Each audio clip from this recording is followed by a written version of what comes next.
people today we're cyborgs, many of us. I mean, we're online, we're Yeah. digital all the time. And because of that, we cannot focus. Do you think you have a predisposition, some sort of gift for language learning? I think it does come in the blood. My grandmother was a professional interpreter and translator of Spanish and Portuguese, and also knew French really well. And she was just a farm girl from Minnesota who just developed that capacity, that talent, and then So sort of a 15-minute a day method.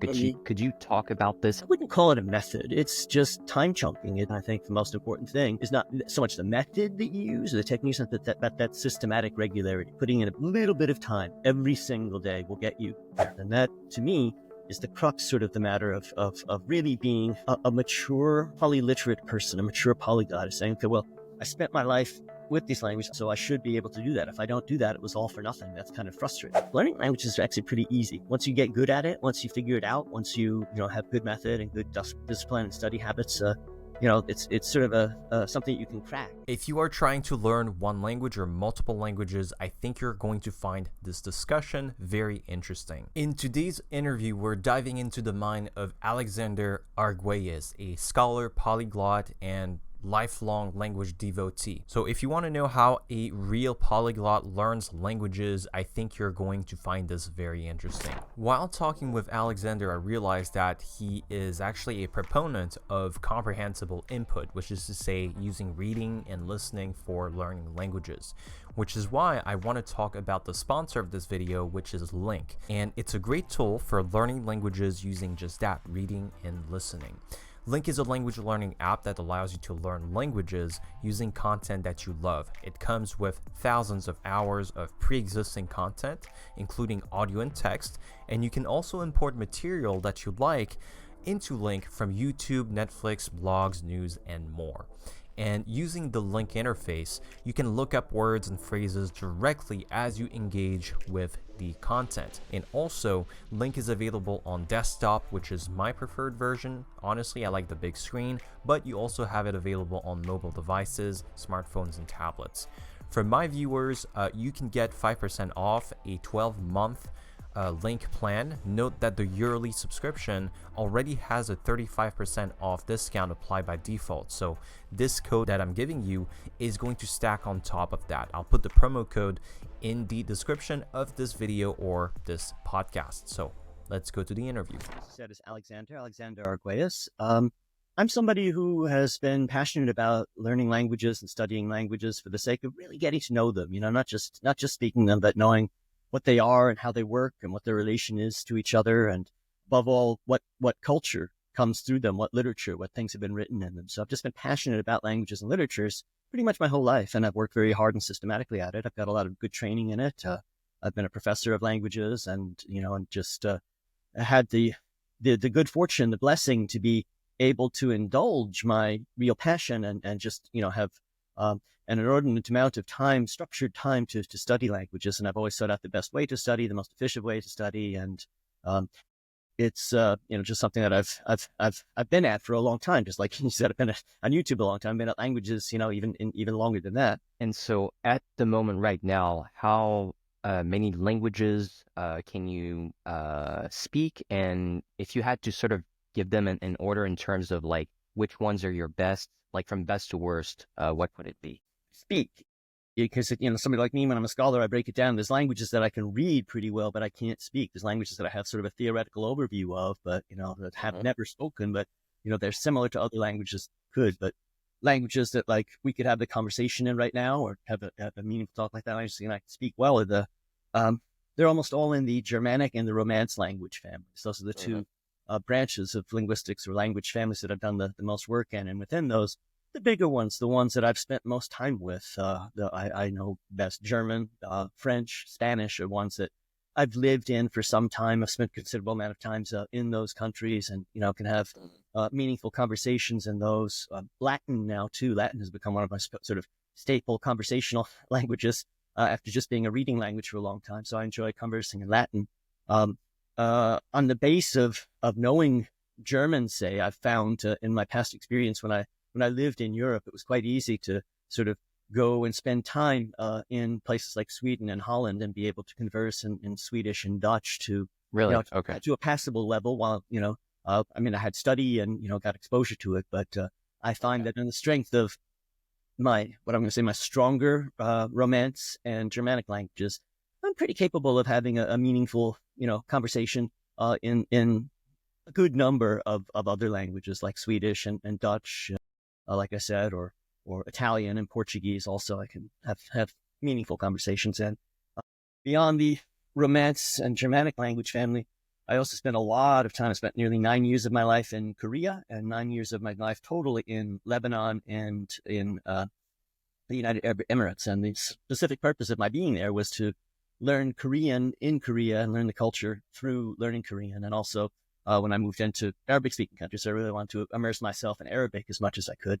So I have pretty good abilities in both in Korean and Arabic, but it's a fascinating experience because, like I said, I spent so much more time and energy into getting able to converse in those languages compared to, say, any Germanic or Romance language. And yet I'm definitely always going to be weaker in those, always, sort of like struggling a bit more for, how do I really express myself? But I have decent abilities in those. And also Russian, I've studied when I've traveled in Russia, and I've, been there, had some good conversations. So in terms of exotic languages, for me, Russian, Korean, Arabic, and in terms of familiar languages, Latin, French, Spanish, Italian, German, Dutch. You're learning a language, cool, but is it sticking? Let me introduce you to Mochi, a great app that uses something called spaced repetition. It's a simple way to remember more in less time. Mochi is designed to be super easy to use. You can quickly jot down notes and create flashcards using Markdown. Mochi also has some handy built-in tools. If you need a definition, there are multilingual dictionaries right in the app. If you want to nail the pronunciation, you can use the text-to-speech feature with natural-sounding voices. And since Mochi works offline as well, you can study anywhere and anytime. And check this out, Mochi can even help you create flashcards with AI completion and find the perfect pictures to help you remember new words using its built-in image search. Mochi is free to get started, and there's a pro version with extra features if you want them, like cloud syncing. So try Mochi now by clicking the link in the description. It's good to know what you mentioned about Korean and Arabic, that you spent a lot of time studying those, and yet, you're sort of, German and French are always going to be better. I've definitely had this experience. I'm studying Japanese, and I can have pretty good conversations, but I found that even though I've spent a lot of time on it over the years, as a French speaker myself, I don't know if it's ever going to be as good as, let's say, if I were to pick up Italian or Spanish. I mean, or even just, English. I mean, it's just a different paradigm. So anyways, so are there any languages, because I'm trying to think of the listeners here, they're trying to think, okay, well, you've spent a lot of time in these different places, but are there any languages that you've learned to a pretty high level, but you've never really spent a lot of time in the country? So you learned them on your own at home? Well, I've done most of my learning alone at home. I mean, it's just Korean and Arabic where I've actually moved and lived in those countries to work at that. I did do a homestay in Russia with a family to work on my Russian. Did a homestay in South America to work on my Spanish once upon a time. So I have made a couple of language trips. I've always traveled. I guess one of my interests in language is sparked by the fact that as a child I was privileged to travel around the world a lot with my family and hear my father speak lots of languages in different places, and so it's just something I knew was possible. I knew it was out there, and I knew it was interesting. Based on that. I would say that the great majority of the languages that I've studied has been purely philological, armchair study, sitting in my, teaching myself, and without going there, without talking to people, without even necessarily planning to do that, just sort of out of interest for the language themselves. So I'm a great promoter, I would say, of autodidactic learning and just sort of teaching yourself languages on your own. I think that in my experience too, to go and immerse yourself and to try to take advantage of, I would say, jumpstart my language. I think, for a lot of language learners, we will experience that we can go from no knowledge, studying, get to a pretty decent level, and then you have to go and get some live interaction with it. You have to bring it to life. You have to jump it. So in my experience, it's good to give yourself a good foundation before you go to do that. If you go too early, it's not bad, but you don't get as much benefit out of it as when you go, if you're already sort of, when you get to that sort of intermediate plateau, that's how you get off. You go and you put yourself in the language. Yeah. But, but most of the languages I've studied, it's been with me in my textbook in my house. And do you think you have a predisposition, some sort of gift for language learning? I think it does come in the blood. I think, if I look at my family, my father's family does, have that sort of heritage. My grandmother was a professional interpreter and translator of Spanish and Portuguese, and also knew French really well. And she was just a farm girl from Minnesota who just developed that capacity, that talent. And then my father was a librarian, cataloger of Romance languages. So our house was always full of lots of books, and lots of different languages. And I always there's my dad sitting at the table studying his languages, reading his languages aloud. So it's certainly something that I got in either the nature or nurture, I don't know, the genes from there, but it is something that I think that there's a certain expectation that I think one can have of oneself and of the world. And if you have no exposure to foreign languages, it's just the concept of it can seem very strange and foreign, to use the term. But if it's something that you have a pattern, a role model, something that you see being done, then it's just sort of comes naturally. I believe that on YouTube, probably one of the most, if not probably the most popular video that you have is something along the lines of how to learn a language in 15 minutes a day. So sort of a 15-minute a day method. Could you talk about this? And I believe it's been more than a decade, I think. I remember watching this video probably 8 years ago.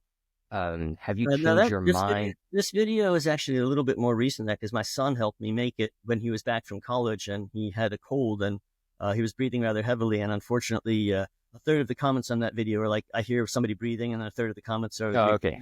I like your cat. But yeah, it's been seen by 2.5 million people, and I don't have anything else that's like that.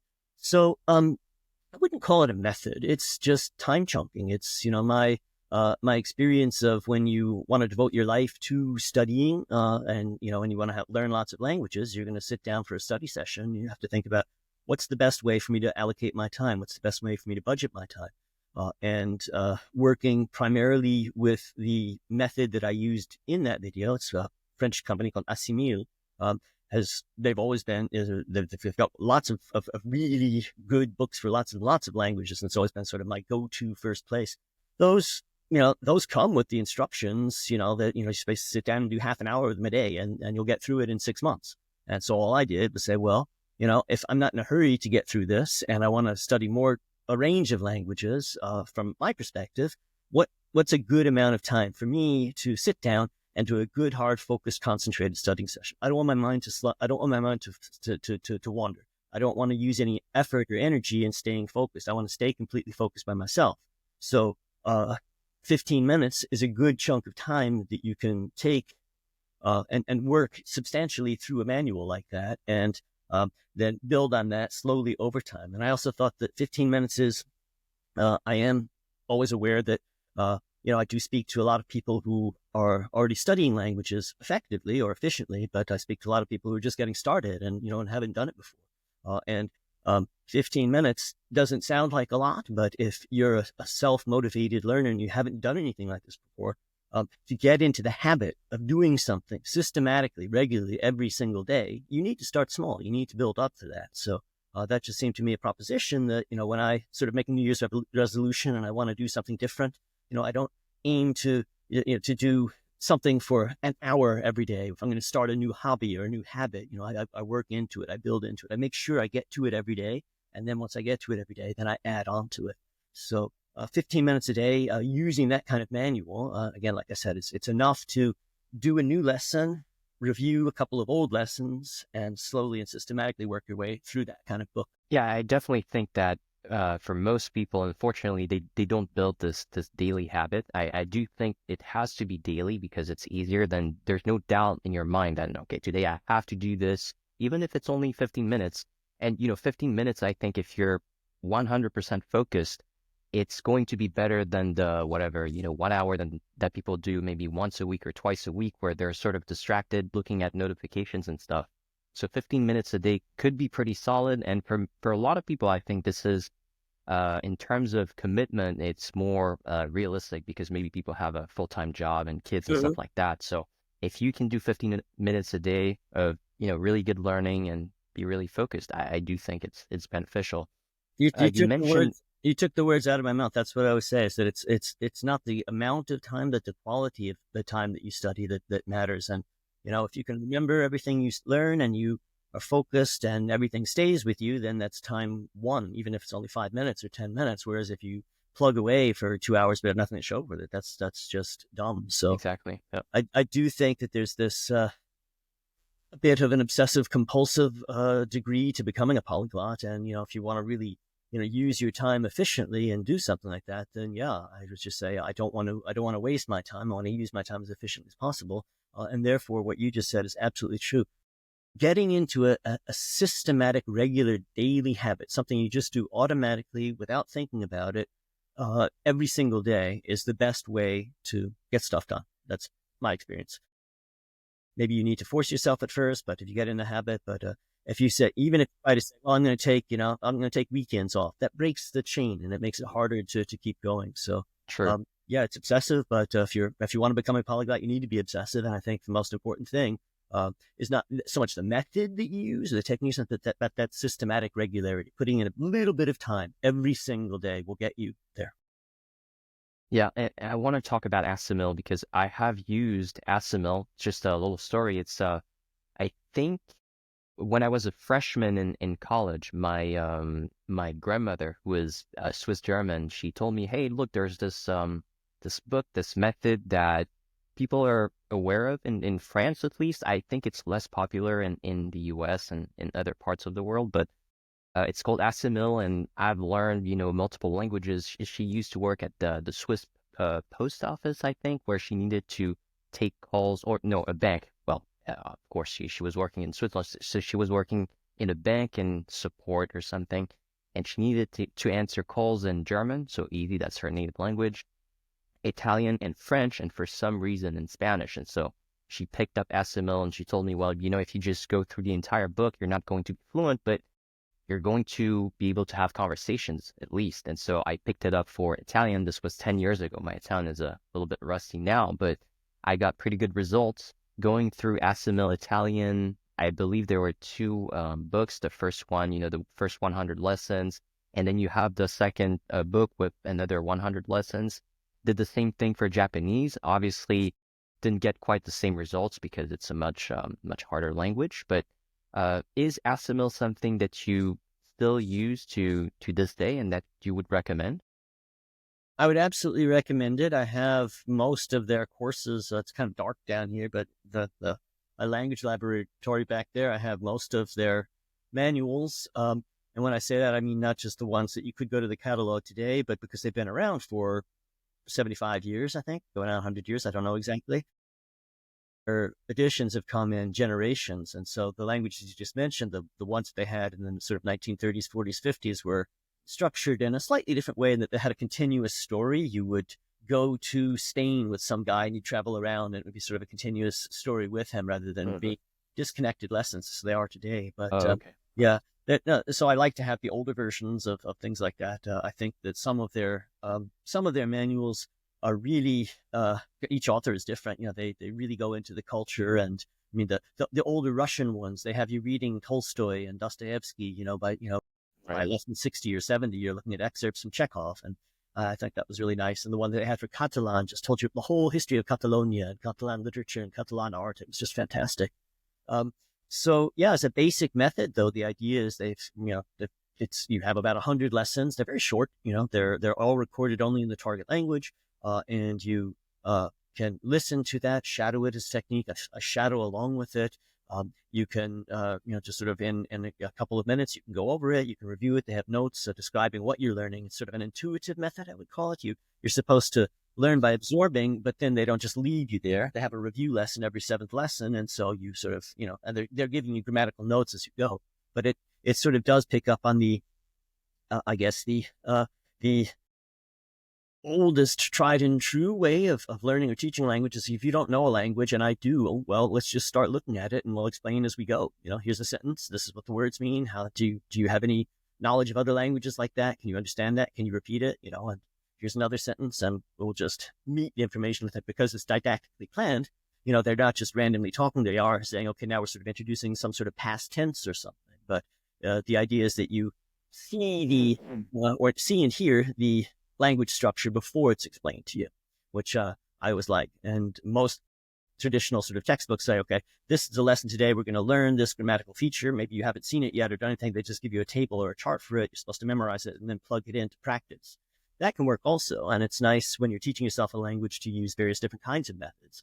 But for me, I would say that Assimil, particularly when I was in my active language learning stage, I would say, Assimil was always my go-to for pretty much any language I want to start. The first textbook, the first method I would use would be an Assimil method. I am much more came to the realization years ago that I'd bitten off more than I can chew in terms of learning languages that I could take to a higher level. And I said, well, it was nice to whet my appetite and to develop some broad philological knowledge of how languages work and are structured. But I can't take all of these languages to the point where I read literature meaningfully in them, and that's really what's important to me. So I'm going to sort of pause these languages and take a couple, a smaller handful, and work with them to the point where I can really enjoy, immersing myself in the literature that's been written in them. So I'm not actively learning new languages at this point, Right. But were I to do so, I would definitely use Assimil. You've talked about shadowing in some of your previous videos, and I think a lot of people know you for shadowing. Could you explain how you use shadowing, and is this still a method that you use and recommend? Yes. So shadowing is a term that I use to describe when you listen to audio through earphones, primarily. You can do it, in an open room, but when you listen and you repeat immediately, you say as instantaneously as possible, you repeat what you are hearing. So you don't even necessarily wait for the person to complete the word that they're saying. You just start, syllable by syllable. You hear and you speak back at the same time. And that to me, that's intuitive. It's just something that if I hear a foreign language, I want to do it. If I hear a foreign language and I want to speak it, I'll hear you speaking it. I'm trying my best to imitate you. And I think that's what, being a father, that's what I saw my sons do when they were, at a certain age, around 2 years old, maybe, just it's natural for children to do that. And so shadowing is a way of doing that when you combine that, say, with the audio of something like an Assimil method, and you do that several times with the same material, it's really a way of impregnating your brain with that audio. It's a way of taking it in and internalizing it and making it part of you. And so it's just that, to my mind, in order to do shadowing, I personally have had to take a lot of the audio that comes with most language courses, and I have to close up the gaps. There's a lot of space between words and things. And I think there's the pedagogy is, well, you're supposed to listen and then repeat. Hear it, and then we're going to pause, and then you say it. So instead of that, shadowing is take out that pause and speak it on top of the voice. And since you're listening to the voice coming in and you're saying it here, what's going to happen is you're going to resonate, and it's the two need to mesh. And if your pronunciation is so bad and so off that you can't hear this one, then it breaks down. You have to stop. You can't keep doing it. But if your pronunciation is passably similar to what you're hearing, then, you hear and say the same thing and you can keep doing it. And when you practice that repeatedly, you get better and better and better at it. It's a technique in and of itself. And it's something that you can say, well, what does it feel like to speak this language? If you can shadow well, then you can shadow languages you don't understand in the slightest. You can, just say, well, here it is. Let me just give me a nonstop recording of this language and let me feel what it's like to speak this language. And if I can relax and do that, maybe I'll hear something. Maybe they're cognate words. Maybe there's nothing I'll recognize, but maybe there's a lot. It's a very interesting experience when you sort of get that, and particularly if you take material to shadow that you can go beyond didactic materials, not just sticking to to textbooks that you're learning and working through, but as a means and a way of not just reading audiobooks, but living audiobooks. The way I would use shadowing now is not so much for learning new languages, but for as a way for me of appreciating German literature, say. I want to find a good narrator of a work of good literature that I like. And then if I can listen to that, and if I can shadow that, I'm feeling like, I'm speaking this text. I'm experiencing it through the narrator's interpretation and the author's words. Right. And so I'm totally immersed in the culture. And so I'm giving myself continued speaking practice when maybe I'm not in the language, because I am speaking it aloud. And I'm just really appreciating and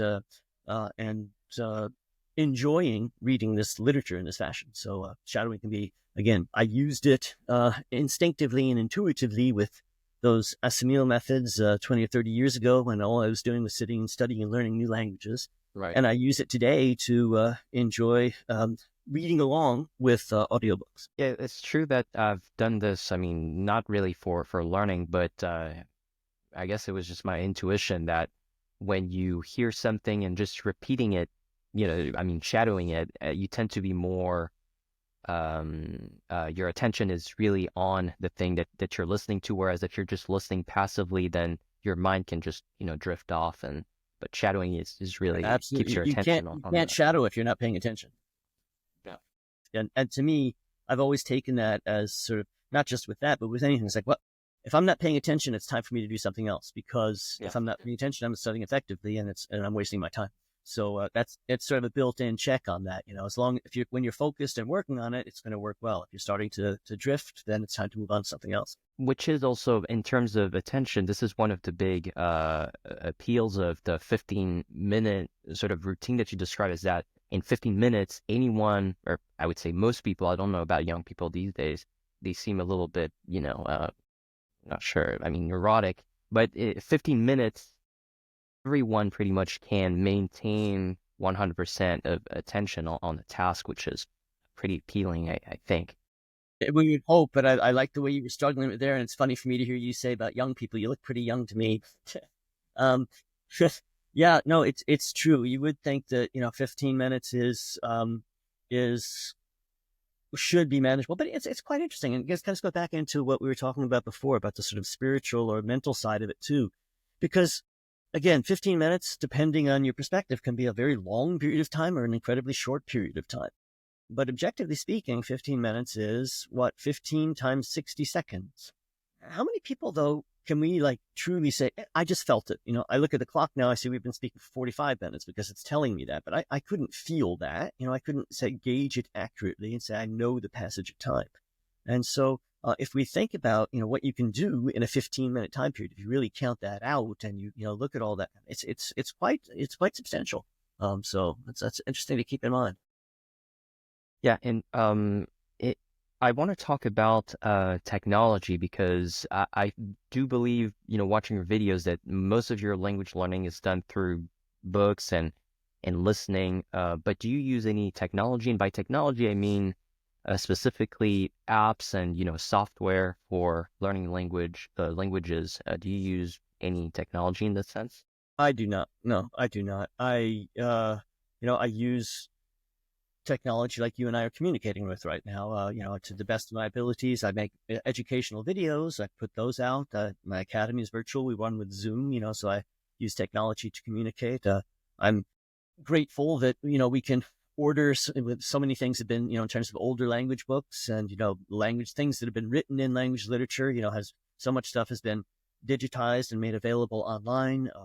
And in terms of ordering materials, I guess you could say technology is a listening device. You need to have some sort of something to play with. But if you mean apps and digital learning, no, I do not, for two reasons. So one, I'm just too old. I'm 60 years old now. I'm a Luddite. I just did not, when these things didn't exist, when I was younger, and it's been a struggle, honestly, to try to keep up with all of it. And it's really as much I can do to to maintain computer skills and stuff like that, and to get into that. I don't know. It doesn't appeal to me either. I see I don't really see any benefits from anything that's been done. And I've never had a young person come and say, "Here, I did this. Man, I can do this now." And I go, "Wow, I could never do that. I haven't been able to do that anyway. You're able to do something I couldn't do because of this app." I've never seen that. I've never seen, oh, you did it better than I did because you did it on an app. On the contrary, as you were just talking about, I really do think there's too much of us. That people today we're cyborgs, many of us. I mean, that we're online, we're digital all the time. And because of that, we cannot focus. Young people cannot focus. I'm not sure that many young people, I think for many young people, 15 minutes is maybe too long of a time to expect their mind to wander because they're constantly distracted. I see that in my own sons. I see that in the younger people in my academy that it's even as we're communicating on Zoom, they just can't control themselves. They automatically Google everything. They have to be constantly, interacting on a number of different areas. And I just, as I said, I didn't grow up with that. And when I start to do that, I feel bad. I feel scattered. It doesn't feel right. Yeah. And Same. when I can pull back and do at least my minimal digital detox, I just feel better. My mind is clearer. I focus better. I'm just, when I'm not engaging with digital stuff all the time, I just work better. So I feel that the material that was put into books, decades ago was, sort of more solidly prepared in the most part and put out there, and it's there in a tangible form that I can take, and I don't need to be on an app. Young people just feel a need to do that. They feel a need to be interacting with all these different apps that are just, nothing I've seen out there has I've had the reaction that I just described. I would go, "Whoa, I was never able to do that. That's amazing. They've solved the problem. Show me it." I have never seen that. Right. And I definitely, it resonated very much when you said that, it just feels, using technology, you just feel like, scattered a little bit. It definitely doesn't feel as good as having just a paper book and just working, in the These things analog emit a world. hum. They're always resonating. There's a vibration that comes out of it. It's like, when you sit in a room with a, what do you call them? The fluorescent lights. You get used to that sound and you don't hear it anymore. But when you first walk into a room like that, it's really loud. And that's the way I feel about digital things. It's like they're alive. They're sending out some sort of energy. They're sending out something that hum, and I don't like that. I work better when I'm not around that. Yeah, definitely. There's sort of background hum of anxiety. And in terms of young people, I mean, I may seem somewhat young. I'm 29, so I guess I am young, but I suppose I'm in somewhat of a special place because being born and raised in Tahiti, we're always a few years late in terms of technology. So I didn't have my first phone until I went to college, and I was, like 18. And so for most of my childhood, up until 18, we didn't even have high-speed internet. So I could not watch YouTube up to, when I was 18, and I went to college in Switzerland where, with high-speed internet and so on. So I think I'm a little bit different in this sense because I do believe that, young people living with this, like all the technology and the apps and stuff, it does affect the way that their brains grow and so on. And it's not good. It's not for the better. I really, again, just my own experience being, an old man Luddite now, but I remembered what it was like, when I, went to the library and, and picked up books manually and just sort of worked there and just, yes, my mind functioned better. My memory was stronger. I retained more. I was able to focus better. Yeah, it was so much better. And also I have a little bit of experience teaching. I'm a software developer, but, when I was in between jobs, I taught to kids or teenagers. And I do feel like that this technology is just affecting them on a very deep level. I don't know if it's just my perception, but they seem, scattered just a little bit. Every kid seems to be a little bit, have like ADHD, neurotic behavior. Just the attention span is pretty short in general. I don't want to generalize too much, but I want to tie this all together in with this last question, which is if you had 1 year to learn a language, and I realize that we've been talking about the 15 like learning for 15 minutes a day, but here I want to talk about something probably a little more intense where you don't have any commitments. You don't even need to cook. You have a chef, and everything is just made so that the ideal conditions for learning just one language. You don't need to worry about the others, and it's a language that you don't know. So let's say something hard like Japanese. I don't think you mentioned Japanese. You haven't learned any Japanese, right? No, I did study Japanese at one point. And when I was in Korea, I studied both Japanese and Korean and Okay. Chinese sort of in a comparative context for a while. And I got through a number of textbooks and I had stuff. But Japanese is a language that I don't like the term aborted. I don't know if it's right, but that's the kind of language that I said to us. I'm not doing this anymore. I have to stop. I have to. I've bitten off more than I can chew. I can't take all these languages to higher levels. The only way I can devote time to some of them is I have to give up others, and so I'm giving up on Japanese. But I've got a foundation in it. I'd be interested in doing that with I think Dravidian language. I've never learned a Dravidian language. Maybe something like Tamil. Like I said, I think Tamil has a very, Tamil. very ancient literary tradition in India. Or I don't know. It'd be kind of interesting to do that with. I think that in the the broad field of Assyriology, that there's an incredible amount of materials that are never been sort of read or deciphered on cuneiform, those clay tablets from ancient Mesopotamia, from ancient Sumeria, that I don't know how people learn Sumerian or something, but if there were some way to immerse myself in that sort of a really ancient language that, would open up this, sort of a vast literary trove that's thousands of years old, but nobody has read, that would be a fascinating task for me. So I might like to go for it. Isn't there perhaps, because maybe a language that would sound a little bit more relatable for listeners who want to, maybe the goal is to, I don't know, travel and have conversations with people. Is there a modern language that you would like to learn that you haven't learned? Sure. Like I said, I'd be curious to learn. I tried to learn Quechua when I visited Peru, but I couldn't get anybody to speak it with me. That was interesting. But it's sort of, it's a widely spoken language in the Andes and the whole of the Americas. I think it's one of the sort of Okay. the largest, healthiest Native American languages out there in terms of numbers of speakers. It's got a lot of dialects, and it does give a link to the ancient Inca civilizations. Let's say your project for 1 year is you're a professional language learner. That's all you dedicate your time to for a year, and you have to learn Quechua. What would the program look like? Interesting. I don't know how you would advertise or find this person, but you need a living source. And actually, with my background and my experience, I can be the squeezer of the source. I can get the extraction. I can extract the language from the person, but most people aren't going to understand what I'm doing. They aren't going to like it. They aren't going to know how to help it. That's not what they're there for. But there are rare individuals, there's kind of language teachers, people who know that, who can get what's going on. This person is learning my language from this person is sort of pulling it out from me. I can give some examples, and he's putting it together in his head and doing this. And maybe when he gets better, but he can ask me, maybe I can explain it because maybe I've known it myself.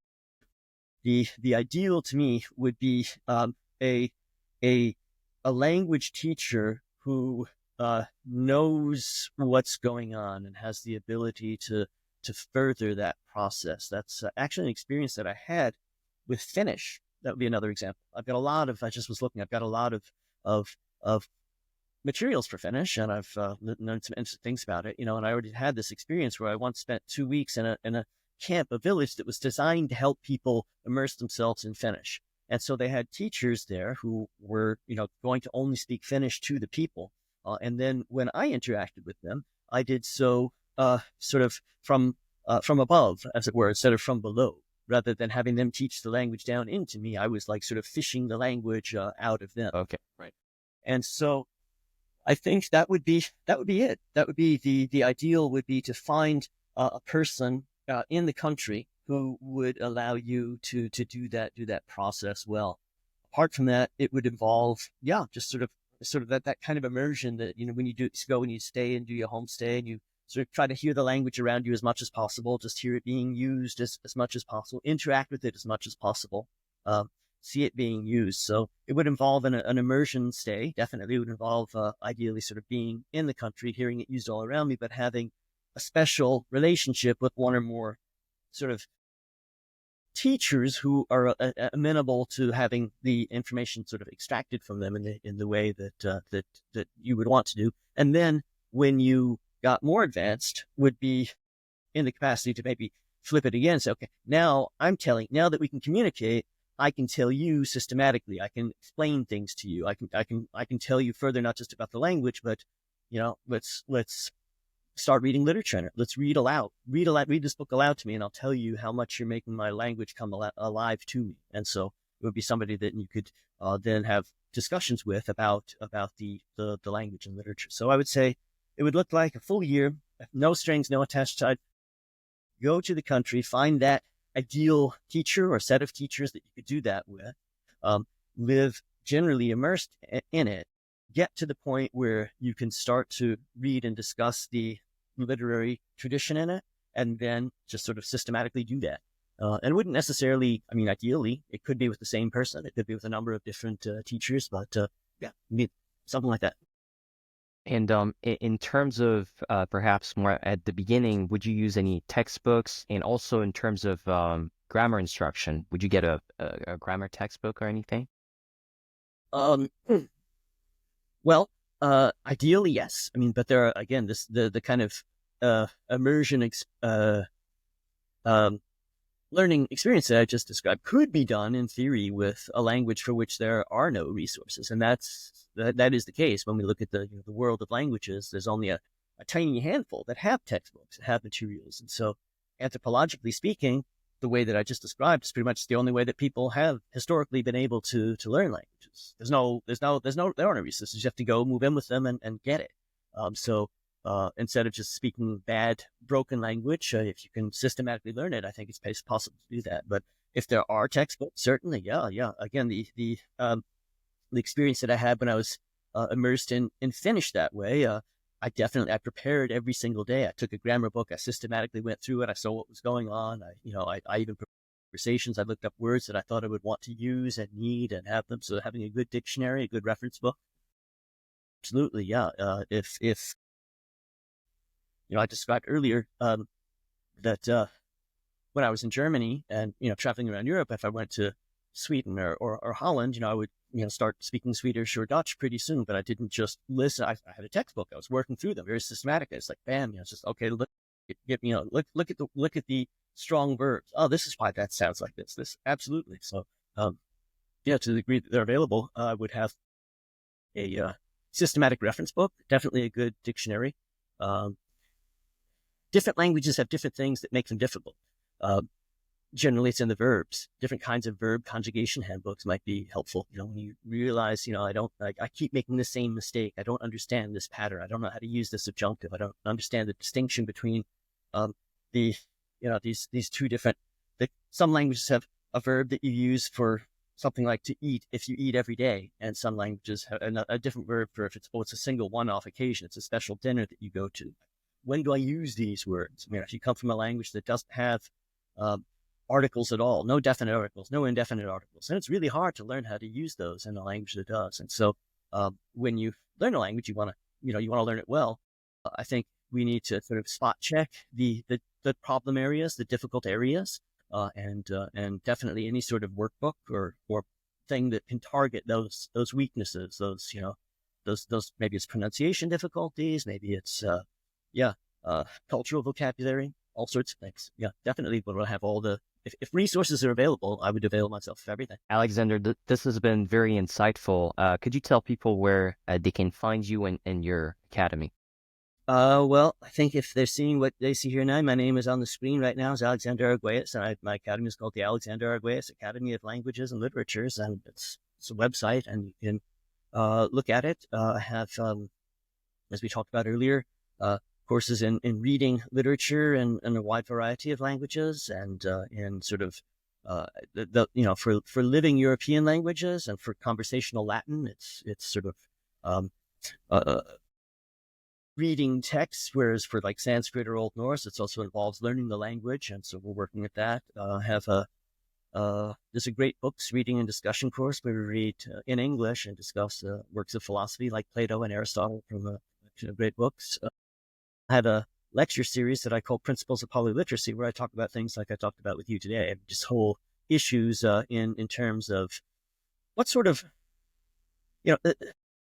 setting out to learn lots of languages well and systematically. If you want to plan for that, you need a theoretical framework. You need some sort of reference for, procedures, how to do it, talk about things like we touched on today of how do I cycle through my languages? How do I maintain them? How do I choose them in the first place? How do I get them to this level? How do I choose which ones to work on? So where I talk about all sorts of things like that.